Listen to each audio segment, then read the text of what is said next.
Hello, everyone. Welcome back to the Daniel and Mark Show, brought to you by Hardcore Headstart. Today, we are lucky enough to have a special guest on, Sameer Patil. Sameer is a six-figure full-time investor and trader. He's the main creative behind the Hardcore Headstart podcast, an obsessed gym junkie, and the very first Hardcore Headstart mentee. Welcome, big boy. How are we, boys? How are you? I'm very pleased with that intro, man. Yeah, you like that one? That was sick. I worked on that for the last 3 days. That's good, man. Thanks for joining us. Yeah, go on. Thanks for having me, boys. It's been a while, Mark. I haven't even had a chance to, have a face to face with you for a while, so this will be good. Yeah, definitely keen, dude. Like we've seen a lot of the content come through the Hardcore Headstart channel, but it feels like a lifetime. It's been like 5 or 6 weeks since we actually, had a catch up. But yeah, thanks for making it, dude. One of the things we always do with our guests is we ask 2 questions. So, sorry, not 2 questions, but we get our guests to talk about 2 things that everybody knows about them and 2 things that people might not know about you. So do you wanna enlighten us with those? Sure. So I think the 2 things that everyone knows about me is I love eating food, especially sugary food like donuts and chocolate and all that stuff. I'm a sucker for that stuff. And that'll be the first one. The second one, I'll probably say I love, as Doc said, I love lifting. That's another one. 2 things people don't know about me is when I was growing up, I think I spent 6-7 years learning how to play the Indian drums, known as the tablas. And that was a big part of my childhood. A lot of people don't know about. Had a lot of fun doing that. And I would say the other thing is when I got sent to India twice to live there. First time I got sent when I was in grade 3 for a year, and then the second time I got sent there when I was in year 9, and I went to a boarding school for 2 years there. So I think that's another thing people don't know about me. All right. So the intro is kind of like the context of where you are now and the human you've, kind of became, but that's a perfect segue to like kind of where your journey started, taking you back to what I know as your why back in India as a young man. Do you want to kind of explain why you got sent back there and how that was so impactful on you?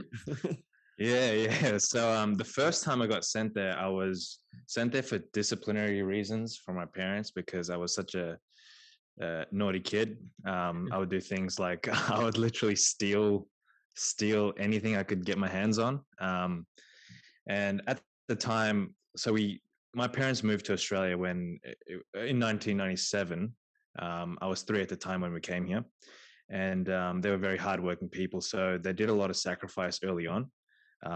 And because they were sacrificing so much early on, buying a new house in 1999, and also another property as well, they didn't really want to spend money on like unnecessary things for us, which is why I didn't really get a lot of stuff growing up. And that's why I had the tendency of fast hands. I just want to take whatever I can get my hands on, right? So like one thing that I used to steal all the time was Pokemon cards. Like I would literally, like in school, like I don't know if you would have remembered this, Doc, like it might have been after your time, but I'm pretty sure Marky remembers this, right? Like in school, like Pokemon cards trading was a thing, man. Awesome, yeah, it was massive, dude. Like in my school, they banned it because people were like getting ripped off and shit. They banned it. That's the best shit. I think mine was like Yu-Gi-Oh cards. I remember that. I wasn't really, but I remember Yu-Gi-Oh, similar thing. Yeah. So basically, I was just stealing that. I would even steal money. I would get into fights on the street with like kids down the block, like that kind of stuff. I was a completely different dude. And they sent me to India just to get some perspective and to kind of straighten myself out because I think my parents could see the path that I was going down and they were like, we need to break this. And thank God they sent me to India.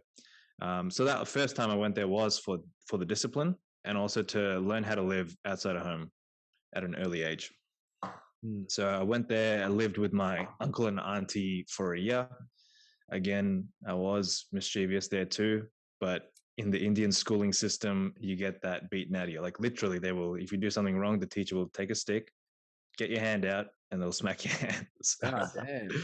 Yeah. So I had that, and then I had one. I guess that's pretty much why I went there. Yeah. How old were you at the time? The first time you were sent to India? So I was sent there to do grade 3. So how old is that? 9? 9, 10? About 9.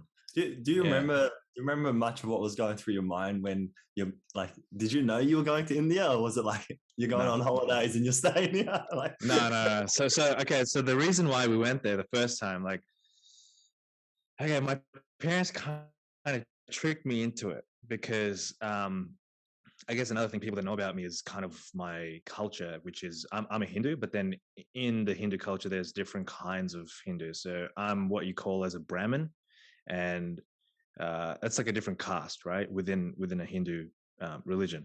And what we would do is once a boy would hit a certain age, they would have to get like a ritual done, like an initiation ritual to be like, oh, you are on the path of spirituality or something, right? So they took me to India for that because I was at the right age to become a Brahmin, like a proper Brahmin, and practice like what a Brahmin does. And I thought I was going there for that. So I did that, right? And then they just left me there and came home. I'm like, what the hell? I'm like, I want to come home. and you were with there. And you were with your aunt and uncle, did you say? Yeah, family, friends. Because like when my parents were like in India, they were like with them a lot.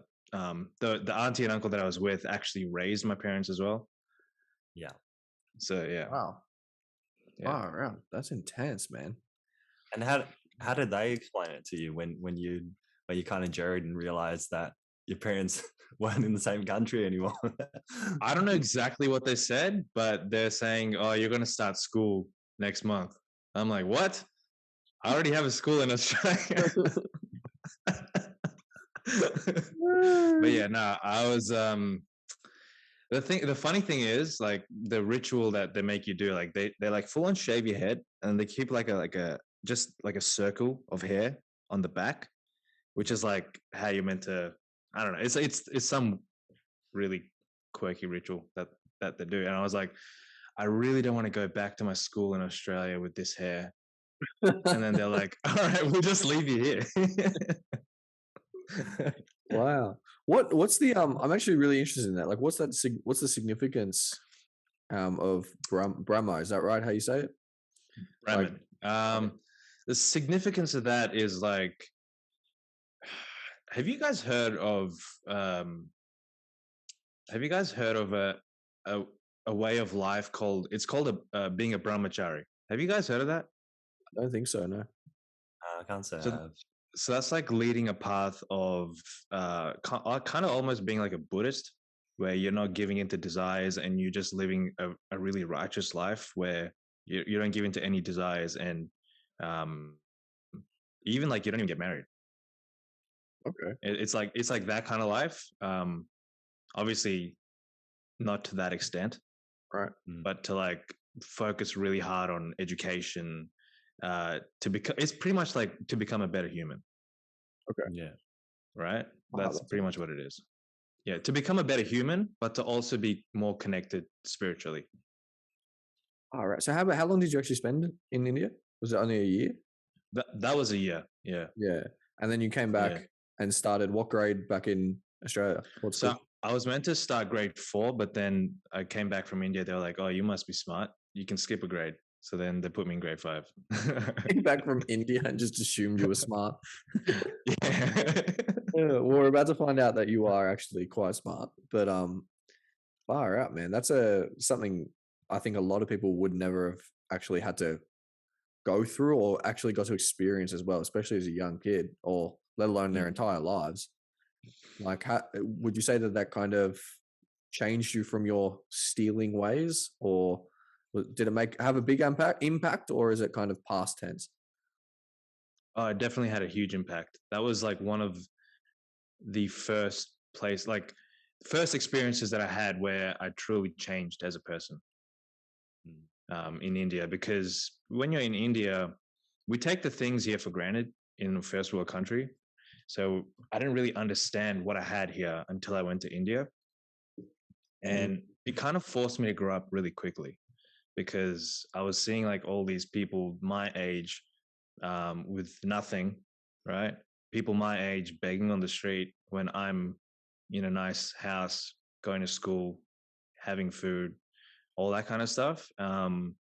And I had an experience when I was in India. I became friends with this really smart kid because I was really stupid compared to all the kids in India. They're like very smart and they take education extremely seriously. So I wanted to make friends with the smartest guy, and this guy came first in every single test. In India, to pass to the next grade, you have to do an exam. So at the end of grade 3, you have to do an exam, and if you fail the exam, you stay in grade 3. That's how competitive it is at a young age, right? Wow. So this kid got first in every single test, first, and they would have like a leaderboard on the chalkboard, like the ranks 1 to 10. I would always be outside of 10. I would be like, I don't know, I think there were like 30 kids in the class. I would always be like 25 to 30. That's where I would always be. And I would see this one kid consistently get first rank every single time. I'm like, oh, I want to know what this guy's about. So then I just started talking to this guy, and he comes from like a very strict household where his parents just force him to study all the time, and he just doesn't know anything except books, and then just studying all day long.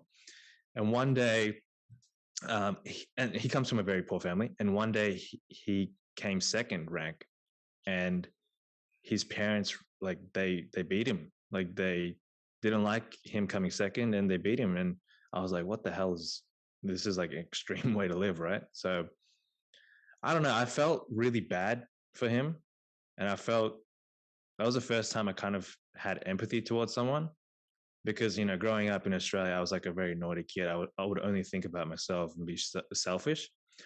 So what I did was I used what I'm good at, which is stealing. So I went to my uncle and auntie's house. I literally stole money from them. Like they didn't know. I stole money from them. I went to the stationery shop and I bought everything I could get for however much money I had, and I gave it to that kid. And the expression on that kid's face, like it really moved me at that point. Like doing something good for someone else, for the first time, I felt something real within me. So that was a really life-changing moment for me. And like ever since that experience, I knew that I wanted to help people. Far out, man. That's incredibly, incredibly deep. I mean, for you at such a young age, what were you then? Like 10 or 9? Yeah, I was 9, 10. To be able to kind of even, do you think you did realize at that age that you wanted to help people, or was there something you looked back on as an experience and were like, now after the fact, I can realize how kind of emotionally that affected me? I would say in the moment I knew. Because when I was when I was there with my parents before they left me, like I saw this one, like a grandma with her grandson. So in India, there's like a ton of beggars everywhere on the road, right? They came up to us and we had money, and they were literally they were begging for money because they didn't have any food. And then in that moment, I'm like, we've got money. Why can't we give them something? Like I already had that feeling, but we didn't give them anything. And I just felt really bad because I saw how they were suffering. So in the moment, I could tell that those little experiences built up, and I could just tell these people are suffering. I come from a better place than them. So in a way, I'm kind of obligated to help these people because, they're my people anyway, right? And I've come from a much better background than them. I can do something. It seems like even though you may have had some disciplinary problems, you still had your morals in check, which is arguably more important, it's hard to teach morals. Yeah, like I think I get that a lot from my mom. Like she raised me to be a really good person. Like I give that, but to my parents. Like my dad was very busy working, and so like my mom would be the disciplinary at home. Yeah, she always told me like, just be a good person. Don't do anything bad to anyone else, and the universe will reflect that on you. Wow, far out. So yeah. Kind of wise message. Just really, if a lot of people knew that, we'd probably be in a much happier world, wouldn't we? But like karma, that's an Indian term. Yeah. We believe in that. Yeah. That's how we live life. Like if we do something bad will happen to us. We don't want to do that. So just be good. I think it's interesting, like even at like 8 or 9, kids understand experiences and kids understand right and wrong. You might not have the concept or like the label for it as a 8 or 9-year-old, but you're experiencing these things and you're kind of understanding, how does that make me feel? So I think it's quite interesting, like to have that experience at 8 or 9 and sort of understand, one, to seek out the smartest person. So that's kind of like looking for a mentor. So you're built different. And then the second thing is, to take from where there is and then giving to where there isn't, kind of like, providing to those that are like less fortunate or like are going through a tough time. So I think that comes from a place of love, right? So even if you've got bad habits or you're doing bad acts, you can still be a loving person. It's kind of, they're two separate things, although not always, I suppose. Yeah, not always. Yeah, for sure, man. I think perspective changes everyone. I think even with you, Doc, remember how you were saying you went to Bali and that change of scenery and you're seeing different people that have no other option but to live the way they live. That really affects you, man. Absolutely. And it changed you as a person, right? Absolutely. I mean, it's like, for all of us have a similar kind of experience. Me, being I guess white and having less kind of challenges. It's true though. Less challenges, if that makes sense. Like I was never had to go back to India and deal with that, or I've never had a kind of, like, in both of your experiences, actually very kind of harsh, strict conditions when it comes to study and stuff like that. For me, it's been relatively easy. So to be opened up to, a perspective experience like the really, really poor people in Gili Trawangan in Bali, like that was like something I honestly don't even know how to explain, nor kind of, like, people just need to go and experience more of that. It's easy to see it on TV and be like, yeah, no, I understand people don't have opportunity, et cetera, but to see it in real life, it's really, really emotional, and it's kind of what you're talking about, is seeing all the unfortunate beggars in India and stuff like that as well. So it's the feeling of helplessness that you can't help someone. Yeah. When you want to help them, like you've got the energy, you've got the time, but you just don't have resources. Yeah, exactly right. It's that I hate that feeling, and that I'm sure you had that feeling too, Doc.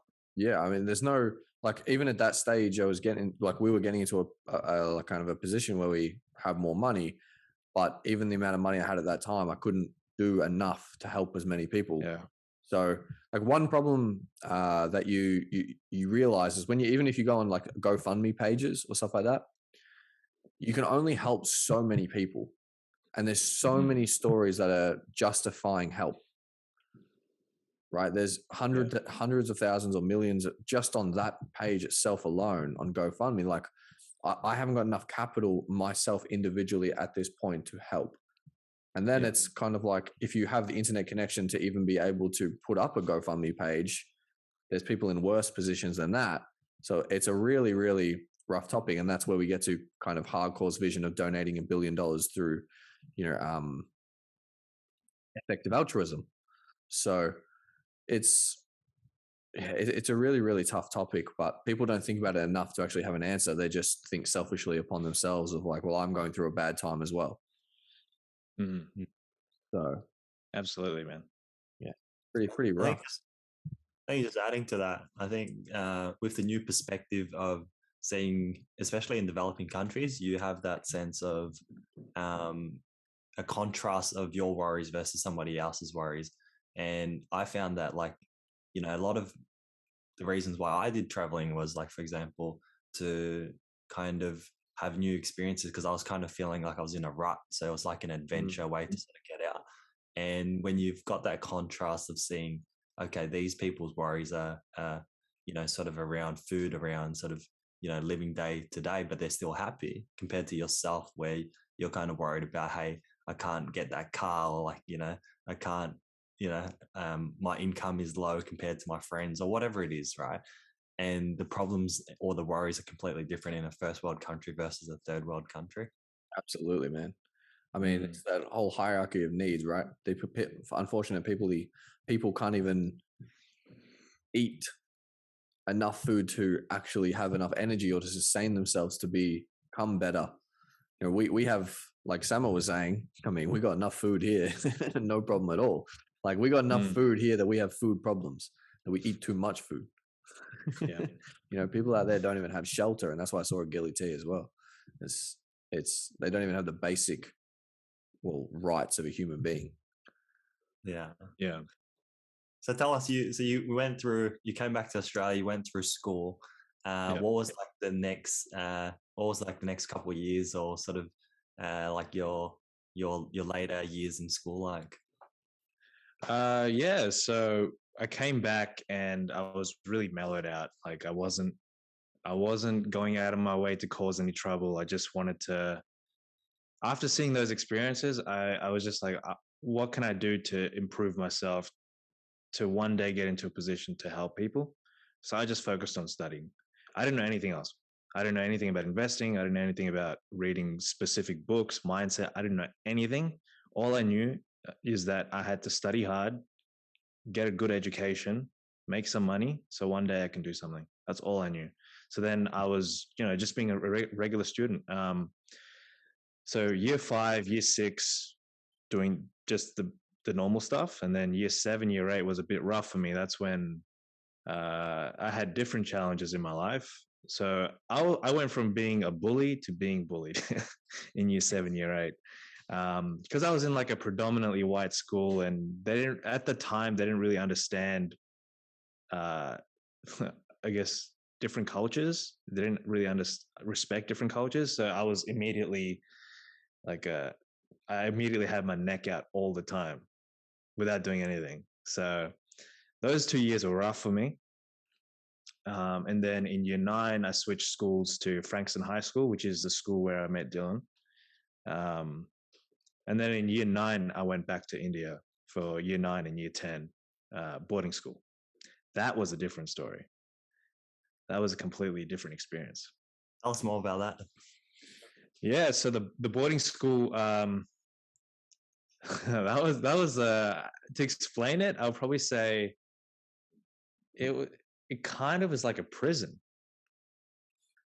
Like, Wow, like in the best way possible, because like you'd have like your cliques and shit, because you're living in a boarding school, right? So yeah, I'm the guy who came from Australia, and all the locals are like, nah, you're not Indian, man. You're not Indian, man, so you don't fit in here. So I didn't fit in Australia, and I didn't fit in India.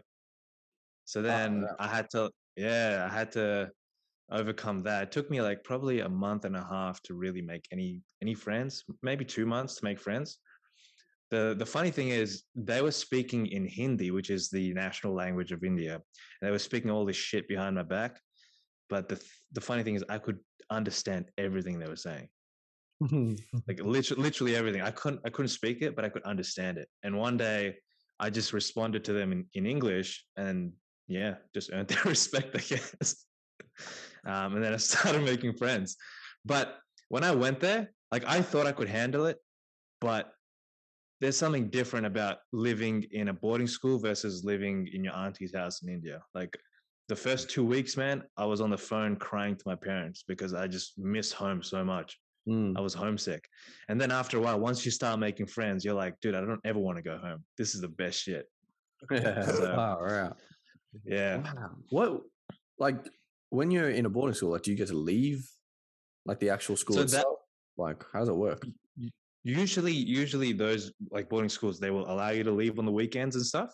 But in this one, we literally had everything in this school. So you would only leave for like holidays.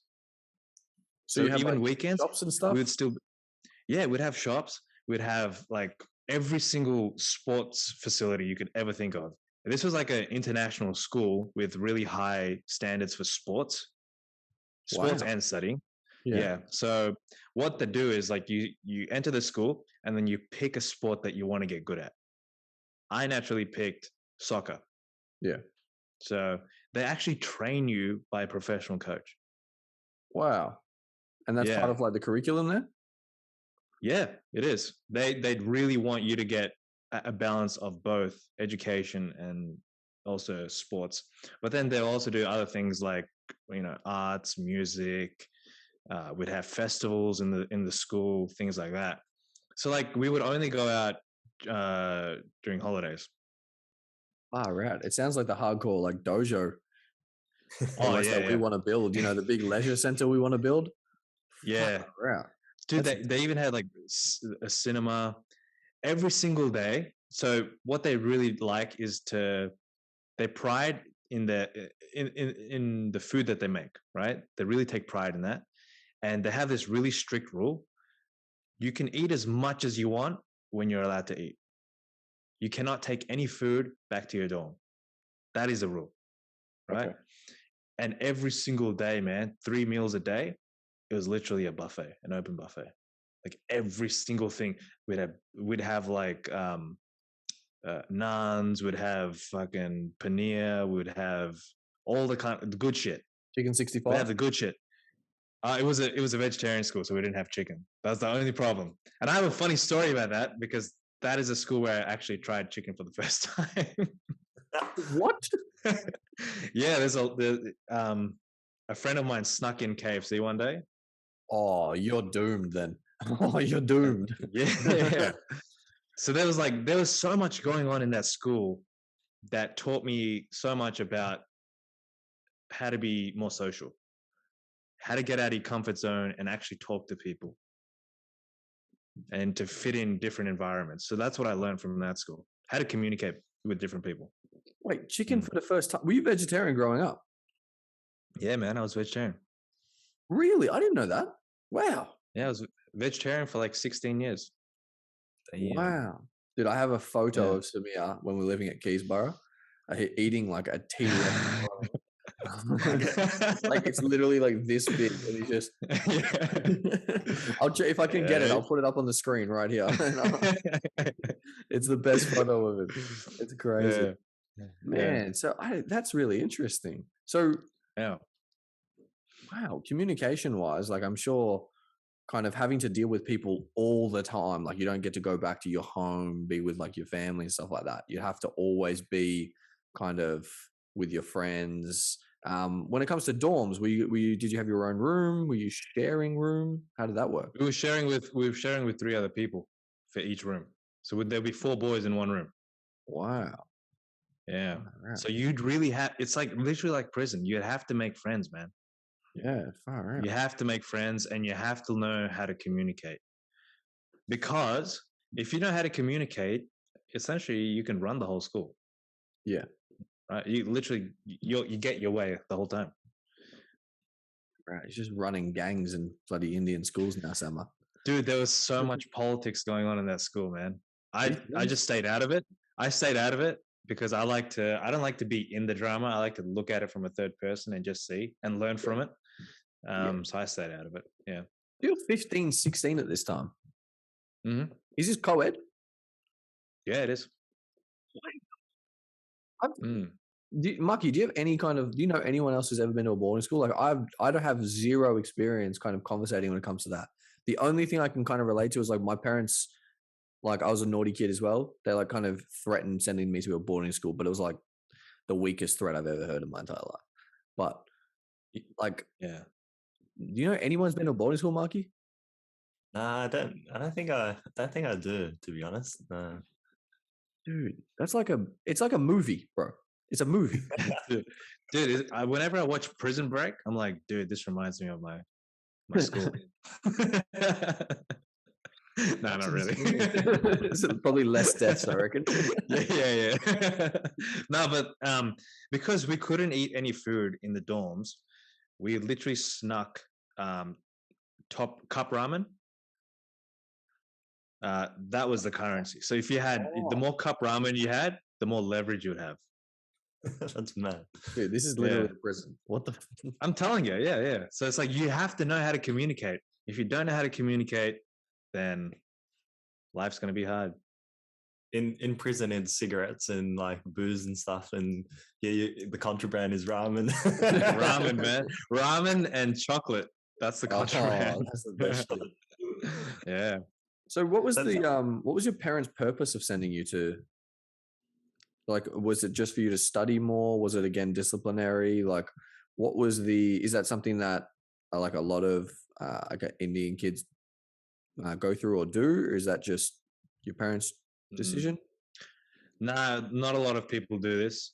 We had a family friend, like I'll call her a cousin, because like, you know, that's what we call each other. But yeah, my cousin pretty much went to that school and she was there when I went there.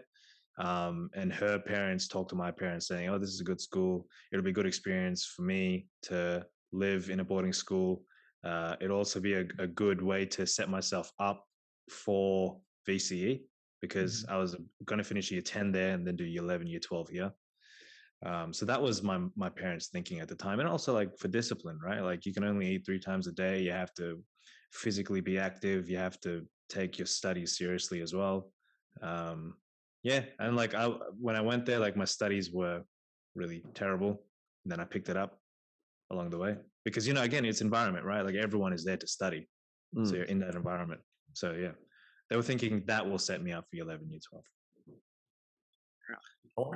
I wonder, like, so like if this was in contrast to you in Australia at 15, 16, you'd be motivated by sort of like chasing girls and like the new PlayStation and like, you know, going to the movies and that sort of thing. What's it like when you're in that sort of boarding school environment? What motivates you at the time to kind of look forward? Like, what are you looking forward to, or what are you trying to, what are you looking ahead for?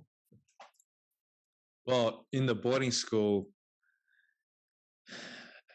if you were really good at sport, you were like a rock star in the school. Like if you could if you could represent the school, like in competitions against other schools, you were like a rock star. So like for me, I was decent at soccer. So all I wanted was, I was looking forward to just playing soccer because I wanted to get better at it. Because, you know, I'm getting coached by a professional, right? But to also win respect. Yeah. That's what I was looking forward to. Wow. This is crazy. I imagine the girls probably oh yeah. Just quietly. Dude, you're all like living together. I don't know if this is a movie that kind of like is televised on Netflix or some other kind of internet channel, but far out, boys, that's intense. Wait, you being sent over and kind of purely to study in your family's eyes, like study is a big part of your story and kind of the stereotype of going to uni and getting a really high education and working a full-time job for your whole life. Like you don't do that at the moment, but it was a really big, really big part of your childhood and your early years. Like, can you maybe speak on that? Because Mark, you can relate to here really well. Yeah. I think this is a very cultural thing, societal thing within the Indian culture, where as soon as you're born, you're either, if you're a guy, you're either going to be a doctor, lawyer, or an engineer. That's literally it. That's your life. And because of that, I chose engineering, right? I went down that path because, like, naturally, I was a really good problem solver. I loved maths over English, and I understood physics. I like physics. I was shit at chemistry. I wasn't good at biology and none of that stuff. So it made sense to do engineering, and I did engineering. And there's a lot of pressure on me from my parents to pursue down this path of, go to uni, study engineering, get a job as an engineer, and then the normal, get a wife, house, kids. That's it. Like, I was going down that path, man, and it kind of scared me because I could see everyone else was doing the same thing, and I just questioned, why are we all doing the same thing? It just didn't make sense to me. But I had that pressure because if I did something different, which I am now, my parents are going to look bad in front of other people within the community. They're going to be like, oh, my son is a lawyer. What does your son do? Oh, my son's unemployed. How does that look to my parents, right? Like my parent, like I'm an investor. I'm a full-time investor now, but to other people's parents, they're like, oh, you don't have a job. Yeah, that's what it comes off as. Yeah. Like we're in a much better position than them because I have no debt, and I get to control how much I work and how much I make. Yeah, like I'm in full control here. Yet I look bad in front of other people because that's the societal norm. You got to be in that framework, or else you're going to look like a fool. Yeah. I mean, I guess we do know that it comes from love from your parents because they want the best for you. They don't want you to take risk. They want you to, make sure you're safe. But, that's actually, unfortunately, we now know that's lack of knowledge. So it's kind of, I'm not sure, Marky, if you want to kind of share some of your experiences on like how those societal or cultural norms also like affected you.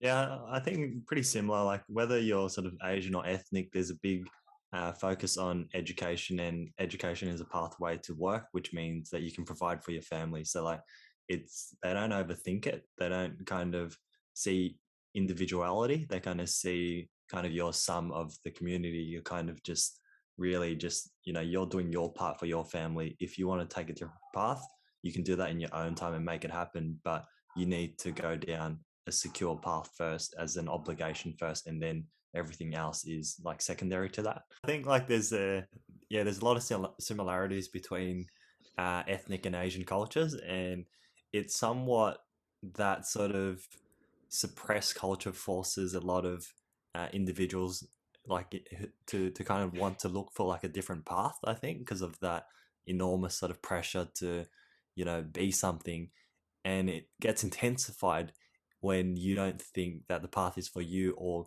maybe you're not as smart as the other people. So what's the point?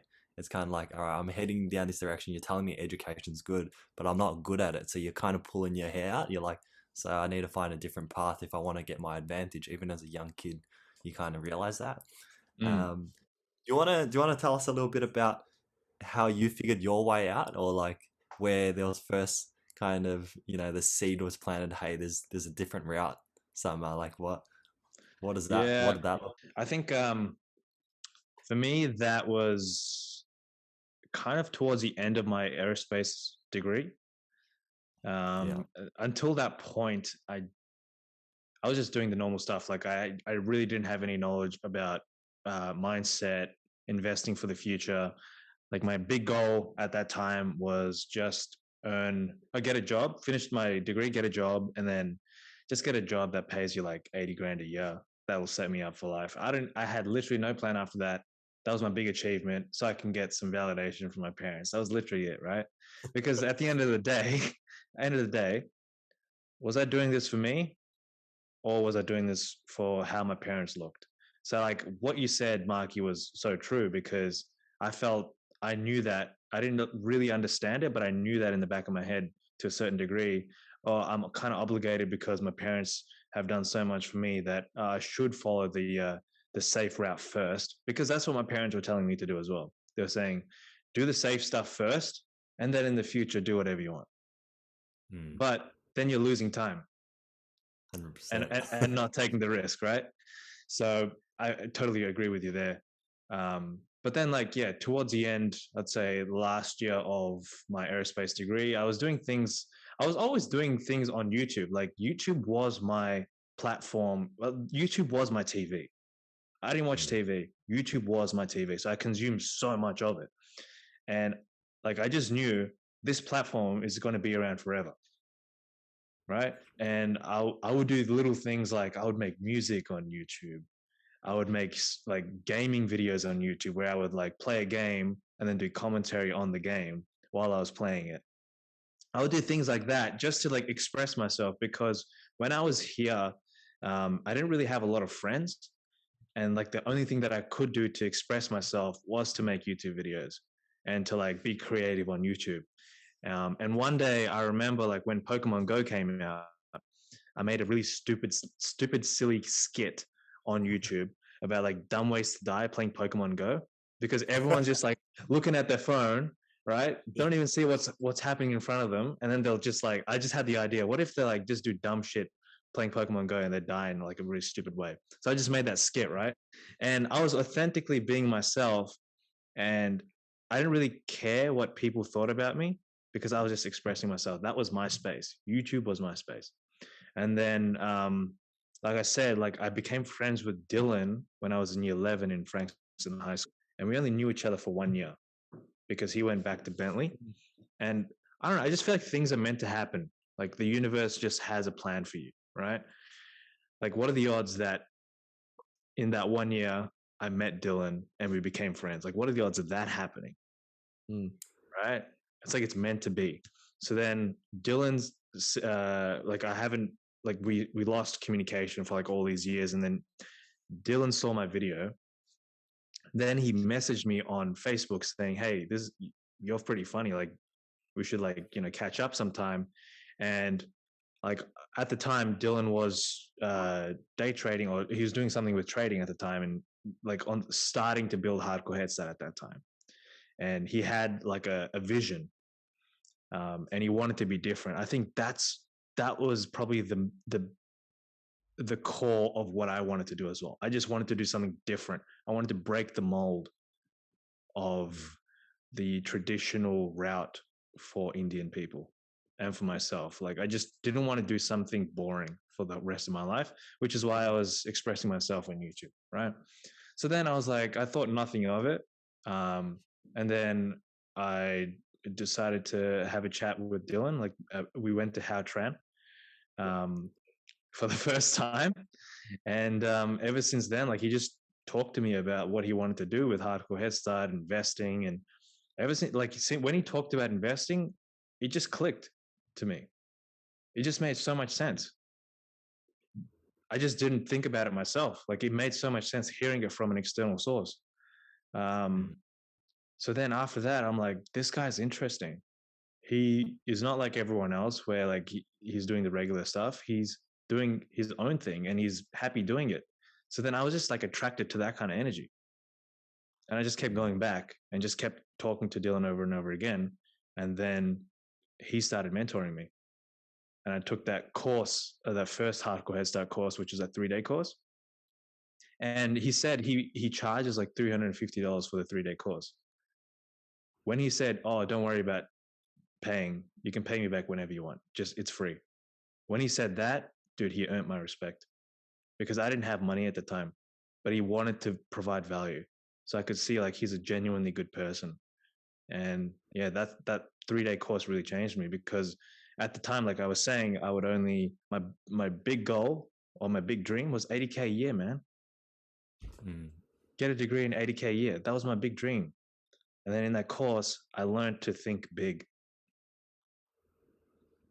That was like the change. So it was like the final year of my aerospace degree when things really started changing. If I didn't make that stupid video on YouTube, man, I wouldn't be here. I feel like you've always been like, you've had little sparks of creativity though. And what makes you kind of really interesting is you're kind of like that intersect between sort of science and art.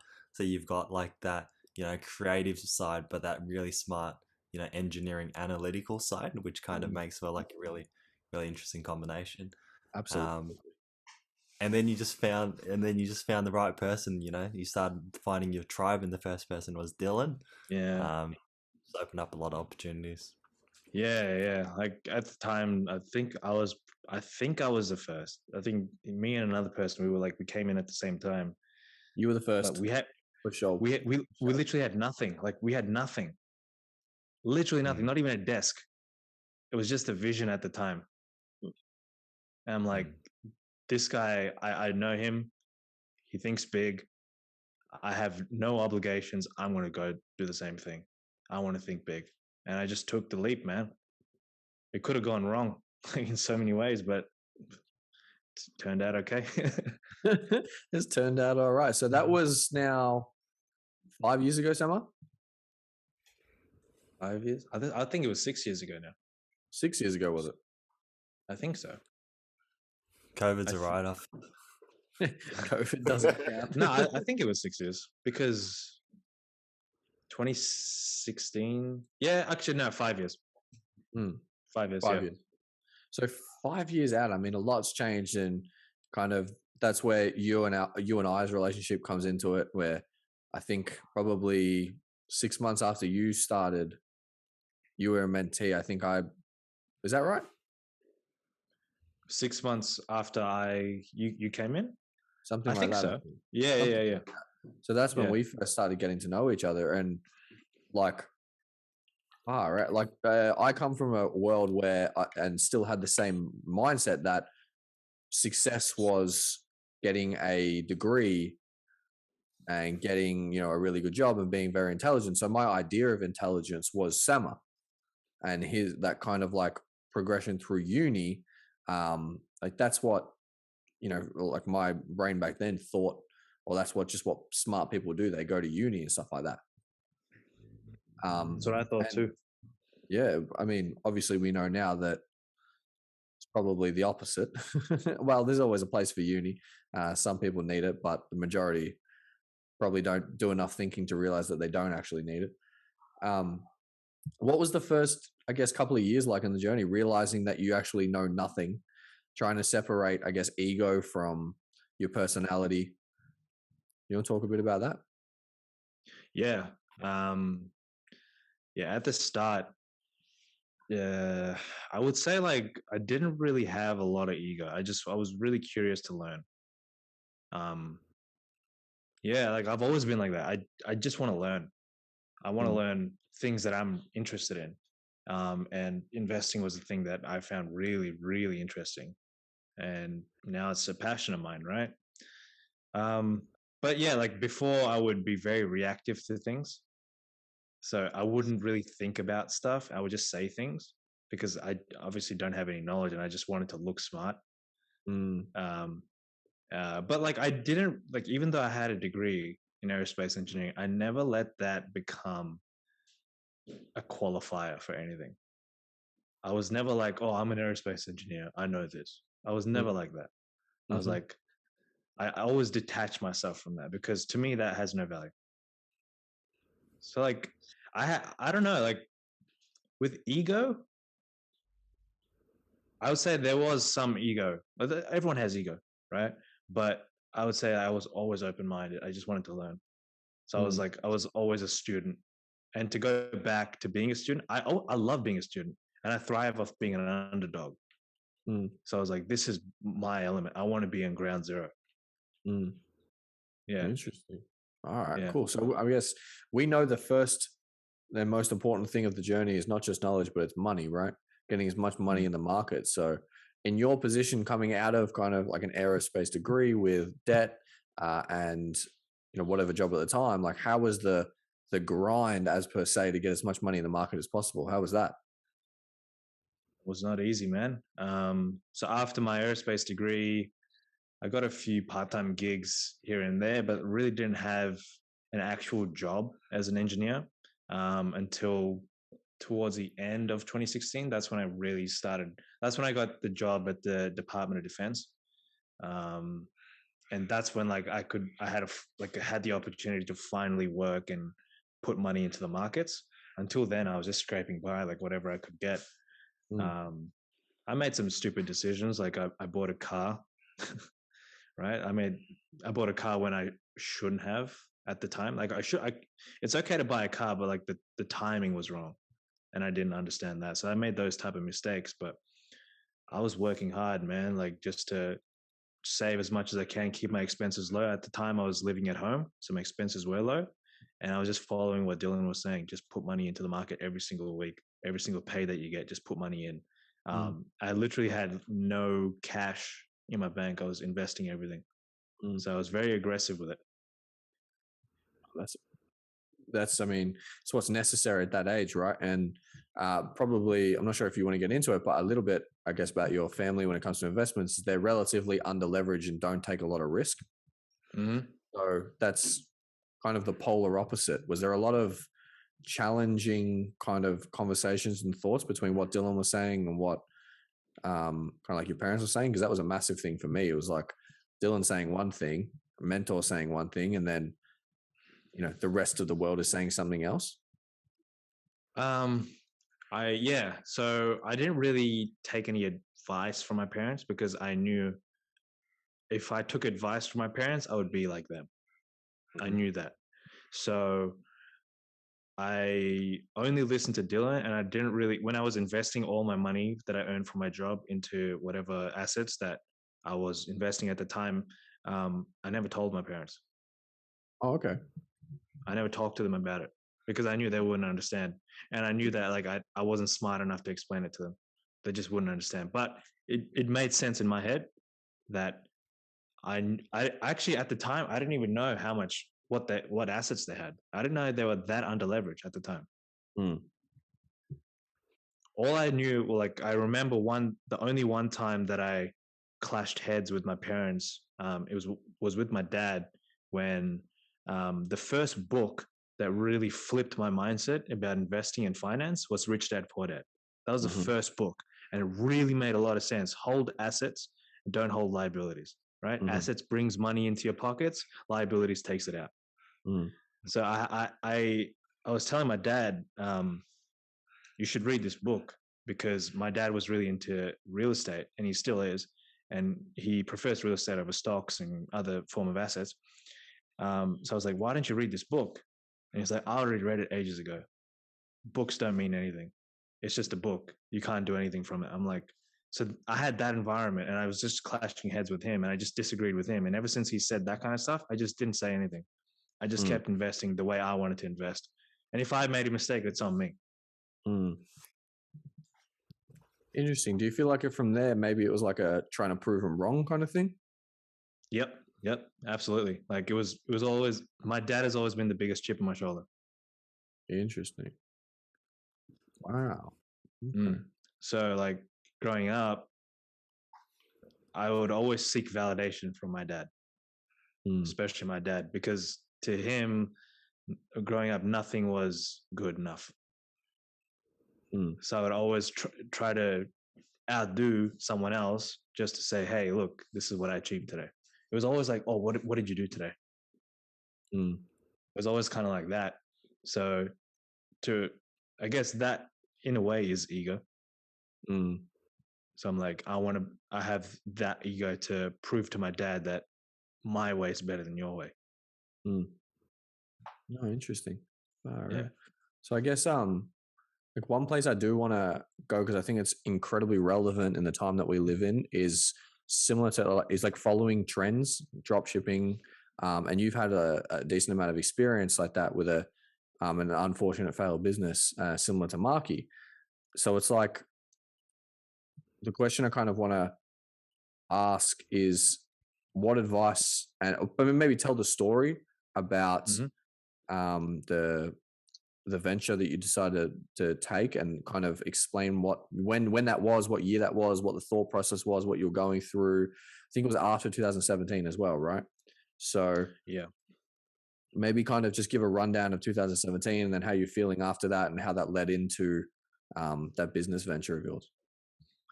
Yeah, man. So I think 2017, 2018, I think you guys might have seen it as well. There was like a huge trend on YouTube about dropshipping.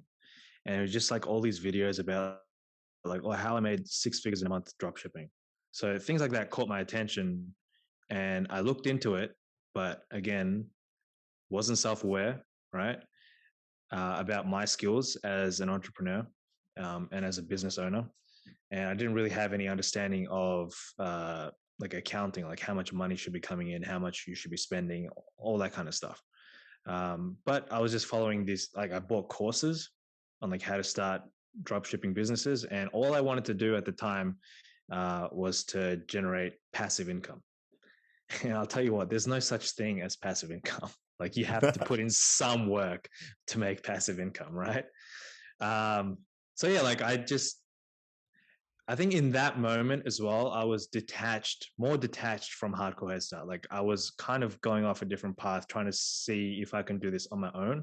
And that was probably the ego play, I would say.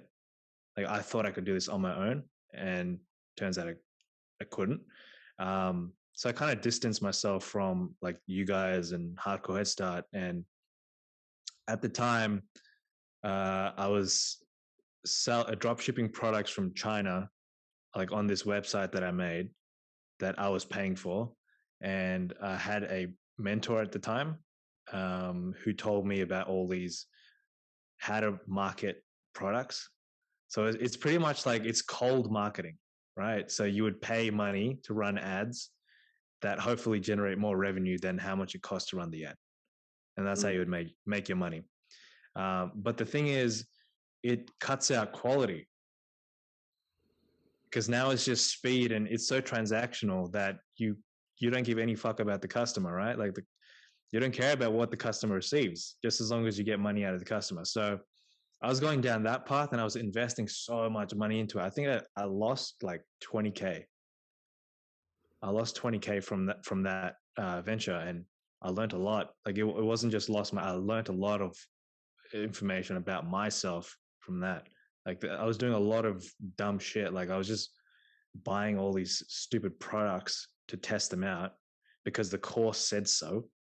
And then I was running ads against them and wondering why it didn't work. But I did have a better idea. Like, so that was the first store. I had 2 stores, right? First store was like a physical product store, and it didn't work because it from China, it took like a month to get there, and it would come in Chinese packaging, and it would just look horrible. So I kind of had that. I already had that kind of thinking. Like I want to provide value to the customer, but I also want to make quick money. It was that kind of thinking. So then I've pivoted to digital only. So I was making commissioned digital artwork, customized artwork based on, at the time, Rick and Morty was really blowing up. So I was like you get a photo, a portrait photo, like a real life photo, you give it to us and we'll turn it into like a Rick and Morty format of that photo, and I'll just email it to you. So it was like, it was instant, right? It was like, they didn't have to wait for it. I would get an artist off of Fiverr, get them to do it, and then I would pay the guy from Fiverr and then charge more on my website so I can make a cut. That's how I did it. And I don't know, man, it was a trend, right? So trends die. And I was just not seeing any results from my marketing, and it was just off. Like everything was just off. It was just a pure money play. How can I get money quickly play? And that didn't work.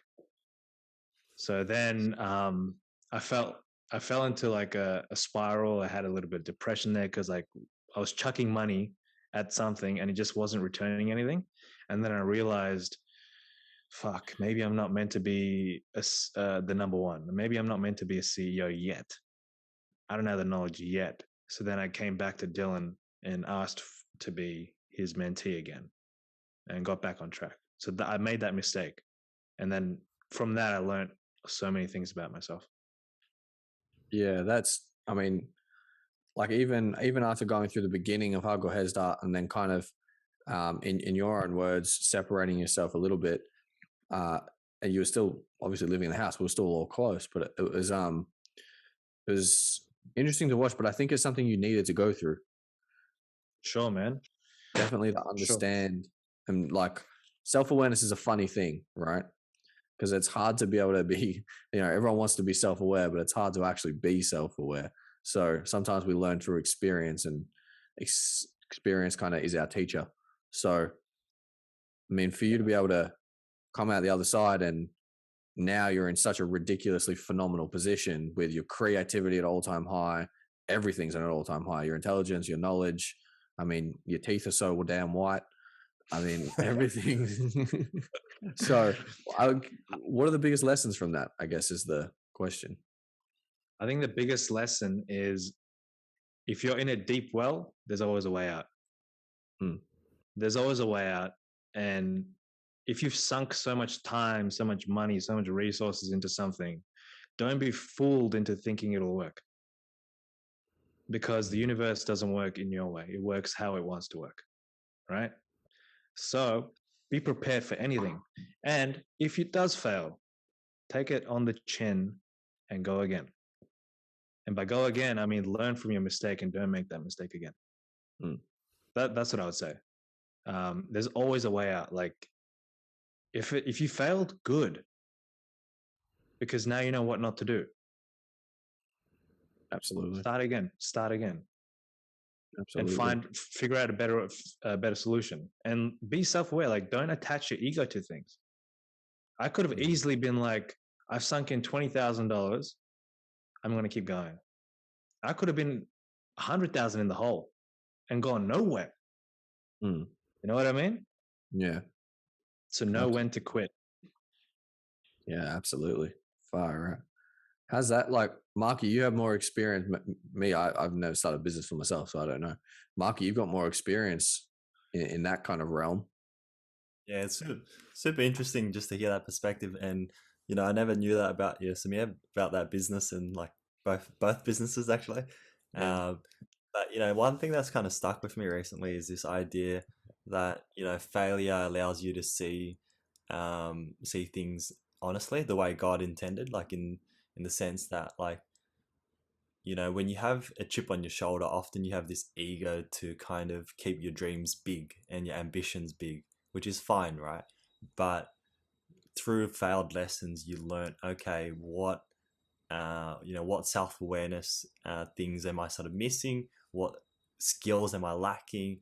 What am I prioritizing? Am I prioritizing the right things sort of in order to get to where I want to go? So a lot of, like, for example, me getting into the business was like an ego thing. It's like, hey, I can do this on my own. I can do it at 23. I can do it young as fuck. And I can, you know, just get into this way before anybody else, right?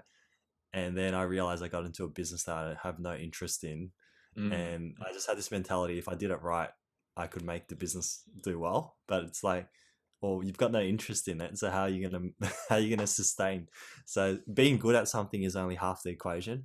Being interested enough to last the distance is the other half of the equation. So that's what I learned from my business. But something that you said really stuck with me is identity, right? So something I struggled with from my early 20s all the way through my mid 20s was this idea of, you know, trying all these new things, but then being having my identity too attached to certain things. Like, if I do photography, then, you know, if I drop photography, now my egos drops because it's like, fuck, I'm not good at photography. Or, you know, if my identity is around being really rich or getting a lot of money, if I don't get that, now I'm depressed because I feel like I don't have that self-confidence, you know? So, like, it's very important not to let your ego be attached to identities. It's good to be kind of like, you know, if you're going to have an identity, have something like, I'm a good person and I give back, rather than, hey, I'm an entrepreneur, I'm a trader, I'm a this and that, I think. Yeah. For sure, man. I totally agree with you on that. Yeah. Well put, man. With God, was there anything else you want to go through, Daniel? I had a few questions that we usually tie up. I just want to give maybe Sameer like an opportunity to kind of like, where are you at right now? Like, what does your day look like? What do you do at the moment? And you've gone through so much as a you know, as a kid and a young adult, and like, what do you do now? Like, who are you now? So now I'm a full-time investor. Just like you, Doc, I wake up in the morning, do my trading, investing stuff in the morning, and then pretty much spend the rest of the day just learning stuff, trying to get better at certain specific things. Now we're doing the Hardcore Headstart podcast as well. So a lot of my time is, you know, put into editing, getting out new episodes every single week. So that's where a lot of my time is going into. But yeah, just other than that, just reading books, working out, staying healthy. We can't really do much else, with lockdown's still going on. So I'd say if lockdown wasn't happening, we'd be doing the same stuff, but just in different locations around the world, man. You're damn right, boy. You're damn right. Yeah. So, yeah. All right. Marky's got some ripper questions.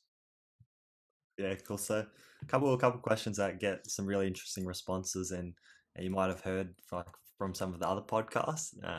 So one of the questions is, if you could have your message on a billboard that tens or hundreds of millions of people would see, what would that billboard say? It would say, "You are going to die." I like that. Mortality. Yeah. Make sure people are aware that time is finite. Yeah. You are going to die, and once you're dead, no one's going to care that you existed. So when you're alive, do something that will leave behind a legacy. I like it. Yeah. I think I think it's a really good point, because a lot of people will focus on sort of the little worries, or the little things that won't really amount to a big thing, and life is kind of it's sort of fleeting, right? It could end it could end tomorrow, or it could end at the end of your life, but what you do in that time is completely up to you. Another question we have is just a random one. So what purchase have you made in the last 6 months that's improved your life, from Amazon or otherwise? It's always Amazon, boys, and I'll probably say it's these noise cancelling headphones. Yeah. So I think I've made it very clear in many podcasts before, but I love consuming information through audio and video. So I just chuck them on if I'm working out or cleaning the house. I would listen to an Audible book, and it just streamlines my life. Yeah, awesome. What makes those headphones better than other headphones you've had before? I would say the quality and the fact that it's noise cancelling. Yeah, noise cancelling, it just sounds like a luxury, but I'm telling you, it is a game changer. Oh yeah, yeah, for sure. Yeah, I've even heard of people having just the headphones on with no music playing, but just to block out. I don't know if it was you, Doc. Yeah, that was me. Yeah, I do that. Might have been. Which is interesting. And then one final question: what new or recently learned belief has made the biggest impact on your growth in the last 5-10 years? I would say removing self-doubt and removing the imposter syndrome, and believing that you can achieve what you set your mind to. Because before meeting Dylan, I had an imposter syndrome. Like, I don't deserve this. I don't think I'm capable of doing this. But then when he switched it was like, why can't you? If someone that looks like you has done it, why can't you do it? Right? So having that self-belief coming from Dylan to now I believe in myself to be able to do that, I think that's the biggest change. That's like those intangible wins that you can't put a price on that. Like that, I don't know what I could do with that. Like you can do anything. So I would say that biggest thing. Yeah, 100%. I totally agree with that. I think having sort of knowing where you are in your journey, so having that sort of self-awareness, because your dreams might be really big, which is good, but if you're sort of at level 1, you don't want to sort of have your expectations at level 100, because they will never match, right? Yeah, absolutely, man. That was all from me. Any questions from you, Daniel, to tie this up? You know what? Actually, I want to ask Summer's favorite question, because he loves this one. Are we in a simulation? I don't know, boys. It's possible. I wouldn't be surprised. I wouldn't be surprised if we were. I wouldn't be surprised. Wouldn't be surprised? It's hard to disprove it. My thing is, if you can't disprove it and you can't prove it, just shut up. Just live your life. I guess, yeah. I hope this is a dream. I wake up and my teeth are as white and as nice. Yeah, fucking hell. Dude, where do I get them whitening strips? Far out. What the hell is that? I've actually been like we were talking about it on the Habits podcast, just developing like small habits and then building a chain. I've been trying to like brush my teeth twice a day. Like before I sleep, I brush it as well. I've been doing that for like 2.5 weeks now. I haven't broken it. I'm telling you, Wes, she looks good. All right, boys. To everyone, thank you very much for listening. I hope you enjoyed the podcast. To Sameer, mate, one thing selfishly for me, I've been able to watch you progress for like 5 years, 6 years now, however long it's been. And I just wanted to also say thank you because you've been a massive kind of barometer for me along my journey as well. So thank you very much for being there. It's been fucking great, and big things coming. For sure, boys. Thanks for having me on. Got to do this again. Nah, always excited, mate. Can't wait to see what other content we make. So yeah, for sure. Thanks. All right, boys. Back her up. Back it up.